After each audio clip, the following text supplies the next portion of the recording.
1975ஆம் ஆண்டு வெளிவந்த சிறந்த 10 தமிழ் திரைப்படங்கள் பற்றி இந்த வீடியோவில் பார்க்கலாம். இந்த லிஸ்ட்ல 10வது இடத்துல ஜெய்சங்கர், சிவகுமார் மற்றும் பலர் நடித்த எங்க பாட்டன் சொத்து. நான் என் லட்சியத்தை நிறைவேற்றிட்டேன். இனிமே நீங்க உங்க 9வது இடத்துல முத்துராமன், மஞ்சுளா மற்றும் பலர் நடித்த எல்லோரும் நல்லவரே. செவப்பு கல்லு மூக்குத்தி சிரிக்க வந்து.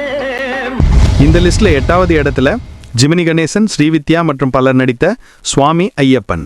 சபரிமலையில் வண்ணச்சந்தோதயம் தர்மசாஸ்திர.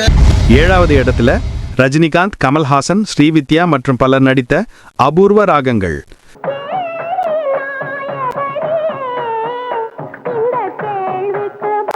இந்த லிஸ்ட்ல 6வது இடத்துல மக்கள் திலகம் எம்ஜிஆர், லதா மற்றும் பலர் நடித்த பல்லாண்டு வாழ்க.